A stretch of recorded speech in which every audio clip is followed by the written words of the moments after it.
Les doy la bienvenida a este nuevo encuentro.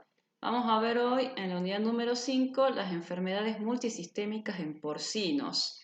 Lo que vamos a ver hoy van a ser dos grandes grupos de enfermedades o de síndromes multisistémicos porque afecta a más de un sistema, justamente en los porcinos.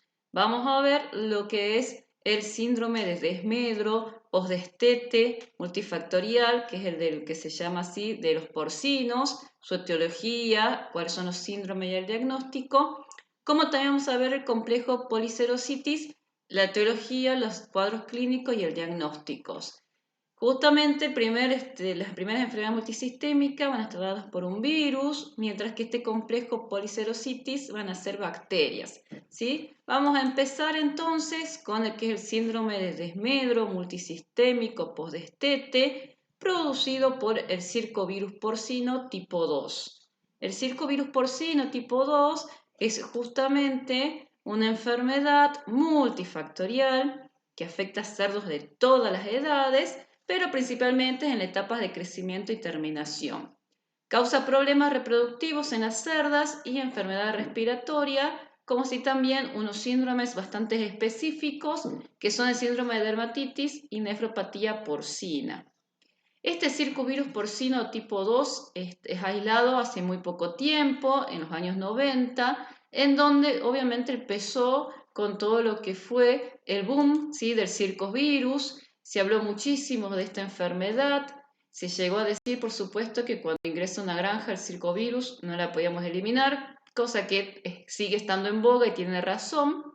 También, o por supuesto, en todo este tiempo se avanzó mucho con el estudio del virus. Se determinó que es de una familia de las Circoviridae, el género es Circovirus porcino y a pesar de que es muy nueva la enfermedad de los años 90, ya se encontraron muchas cepas. ¿Sí? Se encontraron los tipos, primero el 1 y el 2, y los genotipos, que son el 2A, el 2B, el 2C y el 1, 2A.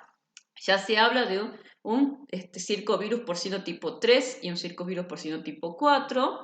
Se habla de estas diferencias en la cápside que tienen los virus, que a veces también hacen que tengamos diferencias a nivel de lo que es la inmunidad justamente mediada por las células, y eso hace que se puedan volver a ver algunos casos en las granjas. Pero bueno, el conocimiento que se tiene hasta ahora es que son el mismo virus, el mismo género y especie, con estas variantes que por suerte todavía las vacunas las cubren bastante bien. ¿Quién es el circovirus porcino? El circovirus porcino es un virus pequeño, sin envoltura, con una cadena simple de ADN de forma circular, de distribución mundial. Replica en monocitos y macrófagos, esa es la célula blanco, los monocitos, los macrófagos. Siempre hay que pensar en la célula blanco cuando estudiamos a los virus y a las bacterias que producen las enfermedades, porque esa forma es más fácil después de ir justamente llegando a la patogenia y a los síntomas y síndromes que nos va a dar de acuerdo a la célula donde replica, ¿sí? Entonces, en este caso, monocitos y macrófagos. No origina efecto citopático en la célula infectada. Bueno, eso es importante cuando hablemos del diagnóstico, que ya vamos a ir, por supuesto, a hablar de él. Pero bueno, es importante saber. El circovirus porcino tipo 2 es el principal responsable de las enfermedades asociadas, ¿sí?, de las cuales el síndrome de desmedro multisistémico postdestete es la más estudiada. Cuando nosotros hablamos de este síndrome, ¿sí?, de este virus, tenemos que hablar de su cadena epidemiológica. La cadena epidemiológica, empezamos con la fuente de infección, que son los animales afectados. Vamos ahí a las puertas de salida, que son las aberturas naturales. Las aberturas naturales, en este caso, vamos a decir que son boca, ano, glándulas también mamarias, como también la parte reproductiva de los animales, ¿sí? Ya que el vehículo de eliminación van a ser las secreciones nasales, oculares, las heces, la orina, el semen, el calostro. Es decir, obviamente que cuando un animal está en viremia va a eliminar el virus con todas las secreciones naturales que tiene el animal. Como ven, estamos también prestando atención, se da mucho justamente que la fuente de infección sea la hembra enferma y que transmita la enfermedad a los lechones. ya sea por vía horizontal, que es la forma más común, que está acá en vías de transmisión, o por la vía de transmisión vertical transplacentaria. ¿Sí? Entonces también es conocido que nacen lechones ya infectados desde el útero de la madre. Todavía no se terminó de entender o de poder dilucidar si tenemos algunos animales virémicos persistentes, ya que se da de forma transplacentaria. Por ahora no vamos a hablar de ese detalle, pero de que sí nacen los animales ya enfermos, digamos, infectados con el virus. ¿Sí? ¿Por qué lo remarco? Porque vamos a hablar bastante de la vacunación sobre este circovirus porcino. Y cuando hablamos de vacunación, decimos que si tenemos una buena inmunidad en la cerda, vamos a evitar esta transmisión transplacentaria al lechón y vamos a evitar también el contacto horizontal entre el lechón y la cerda. Entonces es importante con la patogenia, como siempre les decimos, la cadena epidemiológica hay que conocerla para ver a dónde vamos a cortar, en qué eslabón vamos a pararla. Acá hay un gráfico de cómo el virus, ¿sí? De forma horizontal, se va eliminando el animal enfermo y contagiando, infectando al resto de los animales.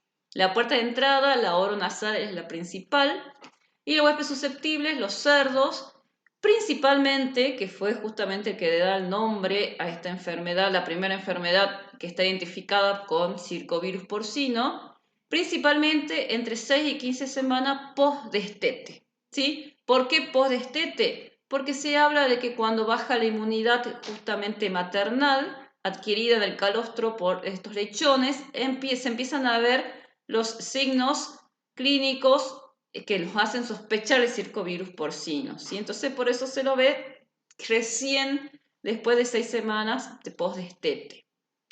Decíamos, para hablar de la patogenia, que teníamos que conocer cuáles son las células diana del virus, ¿sí? Estas son monocitos, macrófagos y células dendríticas. Esta incapacita el virus a estas últimas para la presentación de antígeno y de esta manera el sistema inmune no puede responder adecuadamente ante los agentes infecciosos, generándose el desarrollo de las enfermedades asociadas a circovirus porcino tipo 2. ¿Cuáles son esas enfermedades? Ahora vamos a conocer. Un breve esquema de cómo puede ser la patogenia, ¿sí? Una patogenia sencilla que involucra la infección que puede ser oronasal o cualquiera de las otras vías que habíamos comentado. Va a haber una diseminación en la puerta de entrada y una viremia. En esta viremia vamos a tener dos posibilidades que le pueden pasar a este animal. La primera, la mayoría, la que presenta mayor cantidad de casos registrados, es la infección subclínica. Van a decir, profe, ¿cómo es que casos registrados si es subclínica? Bueno, se llega a decir que hay un gran porcentaje de animales con infección subclínica porque son ceros positivos al circovirus porcino tipo 2. ¿Sí? La infección subclínica puede dar o no lesiones, generalmente son ausentes o con poca intensidad, ya que se desarrollan anticuerpos neutralizantes y de la respuesta celular, entonces obviamente evita la diseminación multisistémica de este virus, ¿sí? Pero hay un porcentaje que es de un 3 o un 20% en donde sí se produce el síndrome. Habíamos dicho que el primero o el más conocido es el de desmedro multifactorial postdestete, ¿sí? Multisistémico, no multifactorial, perdón, en donde se observan algunos signos como emanciación, depresión linfoide, atrofia tímica, neumonía intersticial, nefritis intersticial y hasta la muerte. Ahora vamos a ver en qué porcentaje puede darse esa mortalidad. La verdad que la tasa de mortalidad es muy baja, pero puede dar algunas asociaciones que nos produzcan esta enfermedad, ¿sí? ¿Cómo hablamos?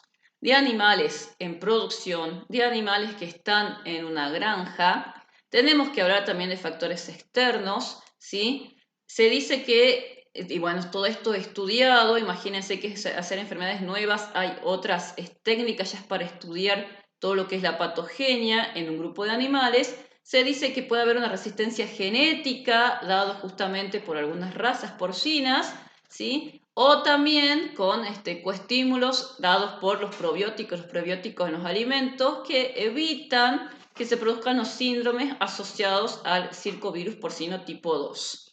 como también está demostrado que ante factores de estrés, ¿sí? De fallas en la vacunación o coinfecciones, al contrario, tenemos los síndromes clínicos pudiendo llegar, como les decía, a este porcentaje, aunque sea bajo, pero se puede dar de mortalidad en estos lechones. Siempre lo vamos a repetir y siempre lo vamos a decir porque justamente al ser enfermedades de granja están todos los factores externos o ambientales que le llamamos que van a influir en las enfermedades. Le había dicho que se habla de enfermedades multisistémicas y en especial en circovirus porcino se habla de enfermedades asociadas a este agente, ¿sí? ¿Qué quiere decir? Son producidas por el circovirus porcino tipo 2, pero se las fue determinando o, mejor dicho, diagnosticando en diferentes momentos, entonces se le fue dando un nombre distinto hasta que, por supuesto, se aisló al virus y ahora están todas englobadas en el circovirus porcinos que puede dar algunas de estas presentaciones. ¿Cuál era la más importante que habíamos dicho y la que más comúnmente se presenta? La infección subclínica por circovirus porcino tipo 2, ¿sí? Es la más difundida a nivel mundial, no presenta signología típica ni manifiesta, pero sí serología positiva, por lo tanto se puede determinar el estatus sanitario que tiene mi plantel, mi granja, de acuerdo al circovirus porcino, haciendo la serología.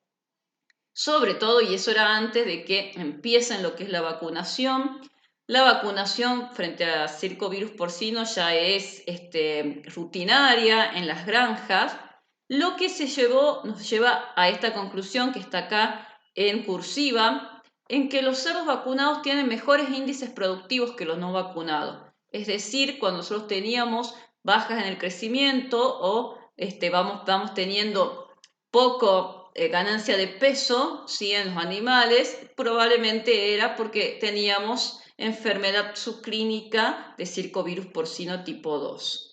Como les decía, la más difundida, la más importante. También, ¿sí? Así como se imaginan, la más complicada de controlar, ya que no nos ofrece ningún síntoma característico o que nos haga sospechar de esta enfermedad.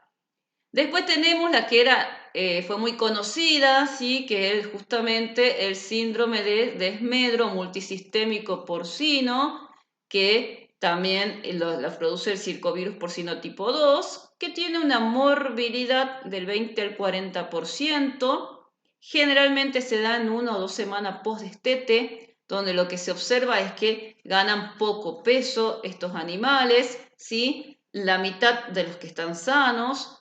Se puede observar también anorexia, piel y mucosas pálidas, hasta podemos llegar a ver ictericias y diarreas. Tiene un 50-70% de letalidad. Siempre recuerden y vuelvan, si por alguna razón no lo tenemos claro, a las tasas de morbilidad, de letalidad y de mortalidad, ¿sí? La letalidad es los números de enfermos sobre los números de muertos, 50-70%, ¿sí? Pero de morbilidad es baja, es decir, no se enferman tanto. Nosotros cuando tenemos estos tipos de síntomas bien inespecíficos, que poco nos están anunciando quién es el agente causante, vamos a recurrir a la necropsia, ya sea de este animal muerto o del sacrificio de algunos animales para hacer los estudios. En esta necropsia vamos a ver adenomegalía generalizada, principalmente los ganglios inguinales y mesentéricos van a ser los que van a estar mayormente afectados, ¿sí? Aumentados de tamaño. Y vamos a ver si hacemos una histopatología, lesiones granulomatosas necróticas. Como ven, y no es para pelearnos con los histopatólogos, al contrario, ¿sí? Son unos genios. Como ven, la histopatología es parte de los síntomas, no estamos hablando todavía de diagnósticos, ¿no? Sino que cuando nosotros veamos la necropsia, esa adenomegalía generalizada y hacemos una histopatología, vamos a ver lesiones granulomatosas necróticas. Acá en esta foto es un poco para evidenciar lo que significa un animal con desmedro, ¿sí? Significa un animal que no está ganando peso. Ustedes recuerden que los animales tienen, ¿sí? Las tasas de crecimiento y a determinada edad tienen que tener tantos kilos ganados. Bueno, ¿qué sucede? Cuando entramos a una granja y vemos el lote, lo que vemos un animal con el peso que debe estar y otro animal, no sé si se lo pueden ver bien en la foto, la mitad del peso, la mitad del tamaño del animal sano. Por supuesto, ese animal tiene alguna enfermedad que hace que no logre su peso, ¿sí? Entonces, cuando vemos en un lote un par de animales así, tenemos que pensar en circovirus porcino. Otra enfermedad que se asocia al circovirus porcino es la enfermedad pulmonar y las enfermedades entéricas. Se van a preguntar qué significan todas estas siglas. Significa justamente enfermedad pulmonar por el circovirus porcino tipo 2, ¿sí? Esta sigla EPCBP2, que simplemente es una forma de ir escribiendo o haciendo una nomenclatura de las enfermedades. Se las coloco así porque lo van a encontrar en la bibliografía y es interesante que lo empiecen a entender, ¿sí? Pero simplemente dice enfermedad pulmonar por circovirus porcino tipo 2 o enfermedad entérica por circovirus porcino tipo 2. ¿Qué sucede con estas enfermedades? Nos van a producir síntomas como cualquier enfermedad pulmonar o entérica, ¿sí? Síndromes respiratorios, síntomas digestivos, diarreas, ¿sí? No necesariamente van a ir acompañadas de desmedro. ¿Y qué sería la regla? Que van a ver que la voy a repetir varias ocasiones. Siempre que haya manifestaciones clínicas de lesión pulmonar o diarrea, debemos pensar en circovirus porcino tipo 2. No podemos decir que la enfermedad no es por este virus, pero tampoco obviamente tenemos que garantizar que sea. Para ello tenemos que ir al diagnóstico, ¿sí? Entonces, siempre que solo tenemos algún tipo de problemas respiratorios en esta categoría, hay que pensar en circovirus porcino tipo 2. La enfermedad reproductiva, ¿sí? Por circovirus porcinos tipo 2. La enfermedad reproductiva generalmente lo que se ve es aborto, ¿sí? El aborto se va a ver con incrementos de nacidos débiles o muertos y con momificaciones. Me van a decir, profe, eso es igual que todas las reproductivas, parvovirus porcino. Sí, generalmente lo que es en cerdos, que ustedes ya lo saben, por ser las placentas individuales, vamos a ver que hay pérdidas de los fetos en distintos momentos de la gestación. Entonces, cuando se produce el aborto, salen algunos momificados o de distintas edades gestacionales, como vemos en la foto, ¿sí? Todos de la misma camada con distintas edades gestacionales.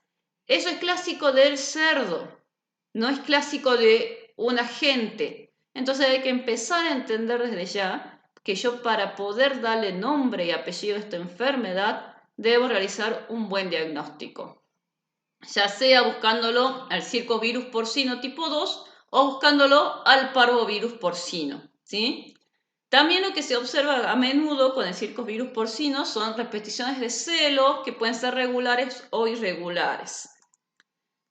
Después tenemos otra enfermedad que es el síndrome de dermatitis y nefropatía, que esta sí es una enfermedad asociada al circovirus porcino tipo 2 que tiene algunas particularidades, ¿sí? Una de ellas es que es 100% de letalidad, ¿sí? Animal que se enfermó muere, ya que lo que sucede es que se da una reacción de hipersensibilidad tipo 3, formándose complejos autoinmunes, que generalmente donde se producen es en el riñón, provocando nefropatías bastante agudas y también, por supuesto, problemas a nivel de la piel, que es lo que uno observa, como lo que vemos acá, una piel totalmente pálida, ¿sí? Anémica, con petequias o ya directamente manchas rojizas, ¿sí? Todo por la vasculitis que produce este virus, ¿sí? Que se decía tiene un nombre propio porque pensaban que no era el circovirus porcino tipo 2, pero la verdad que es cuando se hizo con la determinación del agente causal, era el circovirus porcino tipo 2. Tiene también como particularidad que se da en cerdo de más de 60 días, ¿sí? Que tiene una muy baja morbilidad. Hoy en día ya se habla de que si yo llego a tener este síndrome es porque o dejamos de vacunar en la granja o realmente hubo unas fallas muy grandes en la vacunación. porque con la vacunación a circovirus porcino, que es bastante rutinaria, no se observan estos casos. Diciéndolo de otra forma, podríamos observar un caso de dermatitis y nefropatías producidas por circovirus porcino en granjas en donde no haya estado este virus. Cosa que no sería lo común porque es un virus que fácilmente se transmite al ser también la transmisión oronasal y como vimos por todas las secreciones. Entonces quedan muy pocas granjas en el mundo que no hayan tenido contacto con el virus. Pero bueno, se puede dar, como ven, 1 al 3%, muy pocos casos de enfermos, pero el enfermo muere, ¿sí? También una de las grandes cuestiones de por qué es tan estudiada esta enfermedad. Si ustedes van a lo que es, van a la web a googlear sobre circovirus porcino, hay muchos datos porque es una enfermedad que tuvo grandes pérdidas cuando ingresó en las granjas, entonces se estudió, empezó a estudiar muchísimo.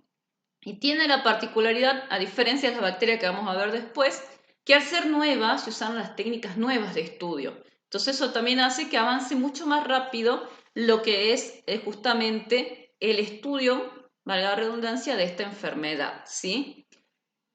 Para diagnosticar circovirus porcino, me van a decir, profe, me da 1000 síntomas, habíamos dicho que está en el macrófago, entonces vamos a tener que ir a buscarlo, ¿sí? Que está en las lesiones, en lo que es justamente esa lesión granulomatosa en el tejido, entonces va a complicarse un poco su diagnóstico. ¿Qué hay que tener en cuenta? Los criterios, ¿sí? Siempre que hablamos de diagnóstico, sobre todo de una enfermedad multisistémica sin signos que son justamente, no digamos ya ni pactonomónico, porque no sé si existe alguna enfermedad con signo pactonomónico, son muy pocos, pero en general hay otros que nos dan bastante más idea de qué están hablando. Esta enfermedad no.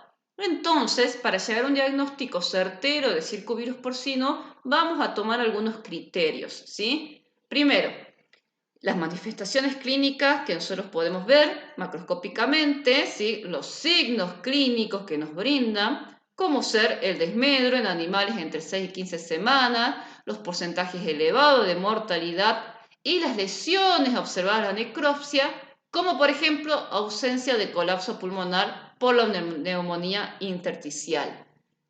Cuando hablamos, insistimos, de granjas de animales en producción, se habla muchísimo de necropsia, se está acostumbrado al manejo rutinario del animal, que cuando hay un animal muerto se realiza la necropsia, ¿sí? Primero, para ver lesiones macroscópicas y segundo, para tomar muestras. Cuando nosotros tomamos muestras, vamos a observar esas lesiones microscópicas, ¿sí? Primero, con una histopatología, para observar una depresión linfoide e infiltración monocítica en estos linfonódulos que habíamos aclarado.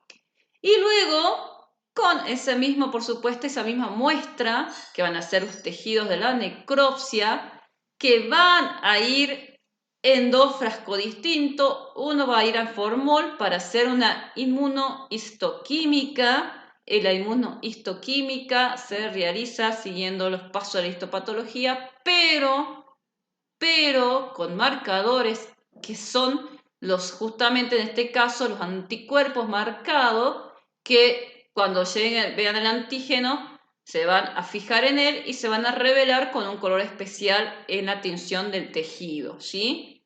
Inmunohistopatología o histoquímica. Y obviamente otra porción de ese órgano afectado va a ir a lo que es digamos, a PCR, que puede ser el tejido congelado, ¿sí? Si nosotros congelamos no va a suceder absolutamente nada porque estamos buscando el ácido nucleico. Entonces, en tejido congelado, ¿sí?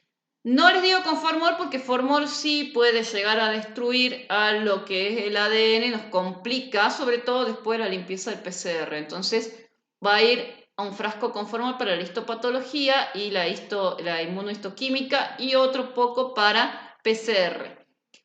Ahora vamos a ver más técnicas. Pero, ¿qué sucede? ¿Qué quiero decir con todo esto? Si yo no tengo lesiones clínicas, no tengo esa parte de la microscopía, de que yo tengo afectado los lugares, el órgano blanco, recuerden macrófagos monocitos, ¿sí? No puedo decir ante justamente una PCR positiva de circovirus porcino, que es el causante de la enfermedad. Necesito asociar ese circovirus porcino a los síntomas que yo observo en la granja, ¿sí? Sucede, por supuesto, para todos los diagnósticos de las enfermedades. Acá hay algunas fotos justamente de la histopatología, de cómo se ven. Se ven linfonódulos, acá está el normal, y la existencia de los folículos linfoides, que son las flechas, en donde solo vamos a verlos aumentados de tamaños con células gigantes. El linfonódulo, con lo que tiene el circovirus porcino tipo 2, tiene una masiva depresión linfocitaria y pérdida de la arquitectura folicular, ¿sí? Entonces, eso ya es un dato que nos va a ir brindando. Pero, como siempre decimos, solo eso no me dice nada. ¿A qué tengo que agregarle? A las técnicas que existen para determinar justamente el circovirus porcino. Hay muchas, ¿sí? La histopatología, las lesiones microscópicas, características que veíamos recién. La inmunohistoquímica detecta antígenos justamente en las lesiones microscópicas. Les diría que no se queden con histopatología, busquen inmunohistoquímica, ¿sí? Busquen, por supuesto, el laboratorio que lo hace, porque realmente ahí sí tenemos un diagnóstico etiológico de esta enfermedad. La hibridación in situ, que detecta ácidos nucleicos en lesiones microscópicas. La inmunofluorescencia, que detecta antígenos en los tejidos. La PCR, que detecta el ADN en tejidos, líquidos orgánicos o hisopados. La PCR cuantitativa, que no solo los detecta, sino los cuantifica en los tejidos, líquidos orgánicos y hisopados. El aislamiento viral, por supuesto que es una buena técnica también, que es viable, detecta el circovirus porcino tipo 2 en cultivos celulares. La inmunoperoxidasa sobre monocapo de cultivo celular detecta anticuerpos frente al circovirus porcino tipo 2 y permite la titulación sérica. Y un ELISA que por supuesto detecta anticuerpos y permite la titulación sérica. ¿Qué sucede? Serología no es para el diagnóstico, ¿sí? O, un poquito lo acabamos de decir, es para ver si mi granja tiene o no tiene síndromes, justamente sin síntomas del circovirus porcino, ¿sí? Para ello sí se utiliza lo que son las técnicas de ELISA, porque lo que se hace es buscar anticuerpos justamente en la granja para observar si está presente o no. Un poco también les mencioné, hay vacunas, entonces buscar anticuerpos en lo que es para titulación de anticuerpos necesitamos sí o sí que sean, ¿se acuerdan?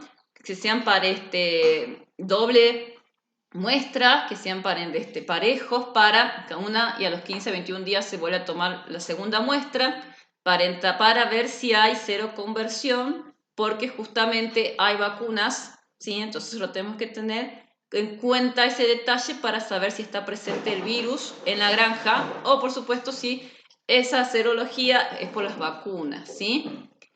De todo esto, lo que más se usa es PCR. Un poco les contaba, es un virus nuevo.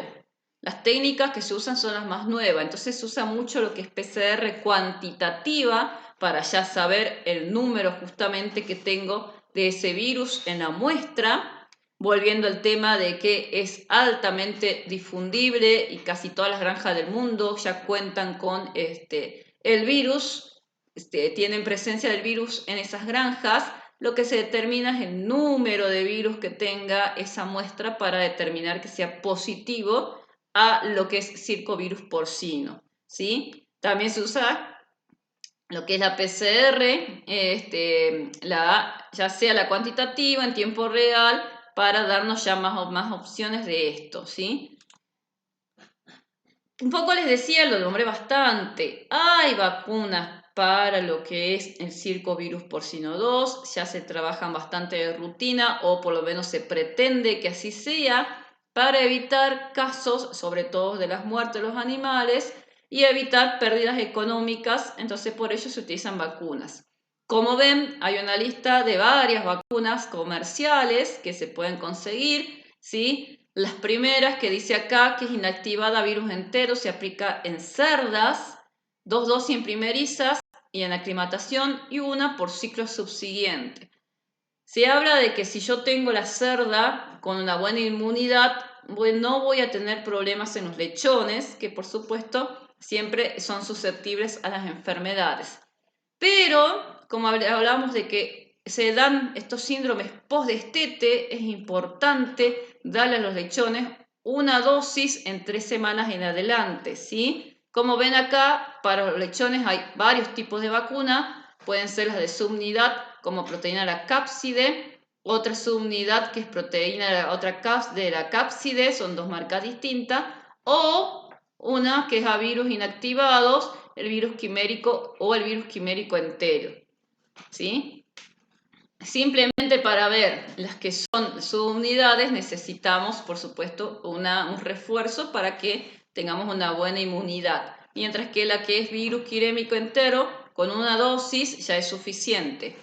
¿Qué vacuna se elige? Depende justamente de la granja, de los planes que vienen ya haciéndose de vacunación, de la cantidad de animales, de también el manejo que tenemos, si es una granja con un muy buen manejo sanitario o no lo es, de todo eso va a depender para elegir la vacuna. Pero es importante entender que se le debe dar a la madre para evitar problemas de abortos y en los lechones, y luego los lechones para evitar problemas en el post-destete, ¿sí? Eso es con respecto a este circovirus porcino, que como les decía, estuvo bastante de moda por un tiempo y ahora sigue por supuesto en boga, pero ya más controlado gracias a las vacunaciones. Pero después vamos a estudiar hoy otro complejo, ¿sí? ¿Por qué complejo? Porque está compuesto por varias bacterias, ¿sí? Que son bacterias, al contrario de lo que vimos recién, muy antiguas, que hace mucho tiempo que están afectando a los animales, ¿sí? Nosotros vamos a agrupar estas bacterias en un complejo policerositis de acuerdo a justamente los síntomas que nos están brindando estas enfermedades. ¿Qué bacterias? Actinobacillus suis, Haemophilus parasuis, Mycoplasma ironis y el Streptococcus suis, ¿sí? Vamos a ver un poquito de cada una, pero primero vamos a decir qué es la serositis, ¿sí? La serositis, la inflamación de las membranas serosas, son inflamaciones exudativas por la intensa vascularización de estas membranas, que pueden ser inflamación de la serosa con formación de líquido de aspecto y composición similar al suero, o inflamación fibrinosa por alteración del epitelio y paso del plasma con separación de la precipitación de la fibrina. Esta inflamación, ¿sí? O la fibrono purulenta, donde ya hay una contaminación séptica de la anterior, por supuesto me va a dar a mí los síndromes y los síntomas que vamos a ver, ¿sí? Entonces, ¿qué son las policerositis? Son cuadros con inflamación simultánea de varias serosas a la vez, por ejemplo, artritis, pleuritis, pericarditis, peritonitis y meningitis, causadas por bacterias, ¿sí? Nosotros vamos a ver, obviamente acá tenemos, lo más complicado son cuando están afectadas las meninges, como vemos en la foto. Lo más común es cuando está afectada lo que son todas las articulaciones, el líquido sinovial, pero también, por supuesto, la pleura o el peritoneo puede estar afectada, ¿sí? ¿Quiénes son estas bacterias? Estas bacterias, bastantes antiguas, como les decía, conocidas, son colonizadores tempranos y los cuales la fuente de infección es la propia madre, ¿sí? Se habla muchísimo de la higiene de los galpones, se habla mucho de tener cuidado de tener una buena higiene cuando se hace el vacío sanitario, luego tener una buena higiene, obviamente no mezclar categorías, para de esta forma evitar estas infecciones cruzadas, ¿sí? De manera horizontal, que nos pueden llegar a dar algunos de estos tipos de problemas. Los lechones son colonizados durante el parto o por el ambiente al nacer y la puerta de entrada es aerógena. Luego en recría, cuando bajan los anticuerpos maternales, pueden enfermar o eliminar grandes cantidades y ser fuente de infección para otros. Por eso, como les decía, el tema de tener una muy buena higiene y sobre todo lo que es ambiente muy controlado en una granja. Acá, como vemos, aparecen las que ya habíamos nombrado: Actinobacillus suis, Haemophilus parasuis, Mycoplasma ironis, el Streptococcus suis y aparecen otras bacterias más. El Aerococcus brinades, la Bordetella bronquiséptica, la Posteria multicida, la Arcanobacterium piógenes o el Streptococcus equisimilis. Es decir, todas que son bacterias que pueden estar normalmente en el animal, pero que por alguna razón nos pueden producir la enfermedad, ¿sí? Vamos a ver que en general, cuando hablamos de este complejo policerositis, lo que nosotros vamos a hablar es que se da principalmente en recría, que puede dar muerte súbita de forma aguda, que puede ir acompañada con signos nerviosos, que va marcada con una disminución de la condición corporal, ¿sí? Puede ir con, digamos, generalmente se observa fiebre hasta 42 grados centígrados, depresión marcada, claudicación, disminución de la ganancia de peso, debilidad, anorexia, ¿sí? Cuadros clínicos muy variados. Recuerden, cuando nosotros hablamos de cuadros clínicos variados, no decimos que pasa a todos los animales, le pasan todos estos síntomas, o que en un lote a uno le pasa un síntoma y al otro le pasa otro. No, quiere decir que puede pasar cualquiera de todos estos nombrados, ¿sí? Y que cualquiera de ellos serían originados por alguna de estas bacterias. Y por supuesto que pueden estar asociados más de un síntoma y producir muchas veces problemas muy graves a nivel de poblacionales, a nivel de muertes y más. Como sobre todo como cuando estudiamos lo que es el Haemophilus parasuis, que es la enfermedad de Glasser, ¿sí? La enfermedad de Glasser ella es esporádica, la enfermedad de Glasser es una policerositis, ya que afecta justamente, hemos dicho, a varias de estas serosas. Existen 15 serovariedades del Haemophilus parasuis que difieren en la virulencia, ¿sí? Entre estos serovares. Generalmente, como vemos acá, lo que nos dan es fiebre alta de 41,5 grados centígrados, signos respiratorios, disneas, tos, respiración abdominal. Recuerden que la mayor puerta de entrada es oronasal, así que la puerta de salida es oronasal y eso es bastante complicado por el tema de la alta eficiencia en el contagio. Se observan inflamación en las articulaciones, se las ve hinchadas, aumentadas de tamaño. Signos de afectación del sistema nervioso de central, como la posición de cúbito lateral, pedaleo, el temblor, ¿sí? En estos signos de 4 a 8 semanas de edad en los animales que tienen entre 4 y 8 semanas de edad, ¿sí? Vemos acá la imagen de necropsia del material fibrinógeno adherido a la superficie del intestino y del hígado, ¿sí? Cuando yo veo esta lesión, recuerden, nosotros vemos animales con síntomas o muertos. Si están muertos, hacemos la necropsia, y si tienen síntomas, hacemos el sacrificio y la necropsia porque necesitamos tener una respuesta, ¿sí? Estamos hablando de animales de granja. Cuando tenemos esta muestra que va a ser justamente del material fibrinógeno de la necropsia, vamos a hacer, ¿sí?, un cultivo. Estamos hablando de una bacteria. Este cultivo va a ser para detectar el Haemophilus parasuis, ¿sí? Recuerden que para hacer un cultivo de esta bacteria tenemos que hacer en agasangre, tizón, factor dependiente del NAT, el NAT que era el factor 5 de la coagulación, son dependientes, así que tiene que estar incluido en el cultivo.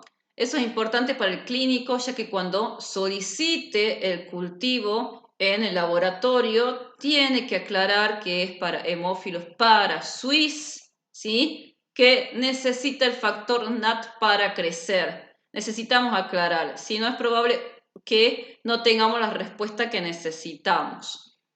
Y luego, o generalmente se puede hacer luego del cultivo la PCR o con el misma muestra que van a hacer estos órganos de la necropsia, también nos podemos buscar a PCR. Sobre todo es bueno saber para encontrar cuál es el serovar para poder darle un nombre y apellido.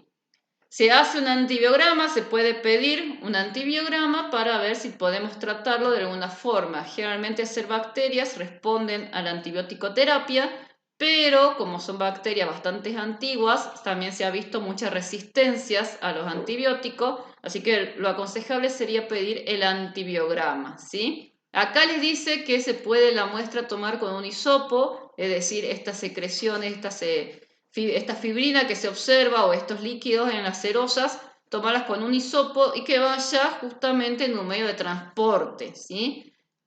¿Y cómo más?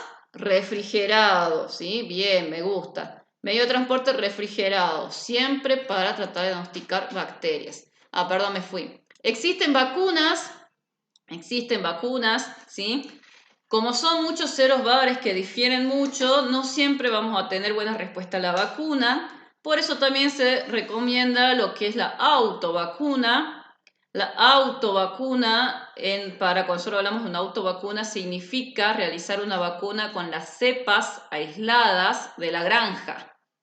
Nosotros no hacemos la autovacuna, ¿sí? La hace el laboratorio, un laboratorio que tenga la capacidad de realizar vacunas, ¿sí? Donde en realidad lo que le decimos simplemente a ese laboratorio es, esta cepa quiero su vacuna, ¿sí? Siempre se recomienda que vaya con un buen ayudante para que tenga una elevada, justamente inmunidad celular. Pero nosotros no es cuando uno dice significa autovacuna, que lo hacemos en cualquier laboratorio, ¿sí? Atenuamos un poco el virus y lo volvemos a introducir en el animal, no es así. Lo que significa la autovacuna es que es con las cepas aisladas en mi granja, ¿sí? Eso significa. Una vez que tenemos las vacunas, generalmente se da en preparto a las hembras o postdestete a estos animales para evitar la enfermedad, ¿sí? Otra enfermedad muy conocida es el Streptococcus suis, que nos da la meningitis estrococócica. Esta meningitis generalmente se dice que es endémica en las regiones o en las granjas donde se produce la enfermedad. Tiene un gran problema acá que es zoonótica, ¿sí? Se ha determinado diagnósticos de personal asociado a las granjas donde tuvieron también estos síntomas de meningitis y encefalitis y que fue producida por el Streptococcus suis. Entonces, mucho cuidado cuando estemos con un animal con signos nerviosos, tenemos que ir con todos los elementos de bioseguridad a tomar la muestra, ¿sí? ¿Qué es lo que vamos a ver aparte de la meningitis? También policerositis, ¿sí? Para el Streptococcus suis hay 35 serotipos, así que tenemos que tener paciencia para encontrar cuál es el que actúa. Y la muestra que vamos a tener, por supuesto, es el hisopado de meninges o cerosas y el diagnóstico va a ser el cultivo que vamos a ver nosotros una beta hemólisis, ¿sí? Recuerden, como cualquier estreptococo, pero necesitamos sí o sí identificarlas y saber cuál es justamente el serotipo actuante. La vacuna, tal como dijimos también recién para el Haemophilus, es vacunas comerciales o autovacunas, ¿sí? La autovacuna es importante, volvemos a insistir, porque es endémica, se da en zonas y se da justamente en granjas. Entonces, si ya conocemos el serotipo, es mejor hacer una autovacuna. Vamos a tener mucha mejor respuesta a la que es la vacunación. Y el último, como para no ya aburrirlos más, tengo el Lactobacillus suis, que el Lactobacillus suis es un oportunista, ¿sí? Ustedes ya conocen de una de las bacterias que nos da como clínica una policerositis, pero es el menos frecuente, es un cocobacilo gram negativo, ¿sí? Que crece muy bien en lo que es agar sangre, dándome también todo lo que son las beta hemólisis, y lo que produce generalmente son muertes súbitas en lechones, ¿sí? Que es lo que vamos a ver con Actinobacillus suis. Es decir, generalmente se asocian a cualquiera de estas inflamaciones que habíamos visto y que cuando nosotros vamos al diagnóstico nos damos con que es un Actinobacillus suis. No es tan común y es oportunista, así que obviamente es bastante difícil de diagnosticar, ¿sí? Esto era un poco para comentarles y traerles lo que son las enfermedades multisistémicas de los porcinos. Van a decir algunos, está faltando tuberculosis, Nosotros vamos a dejar todo un capítulo para tuberculosis cuando veamos bovinos, así que les dejo para nuestro próximo encuentro lo que es tuberculosis en porcinos, ¿sí? Eso es todo por hoy. Gracias por su atención, espero les haya servido. Ya saben los medios para que nos sigamos comunicando, plataforma virtual, correo electrónico, el canal de YouTube o el Facebook. ¿Sí? Nos vemos en otra ocasión. Saludos.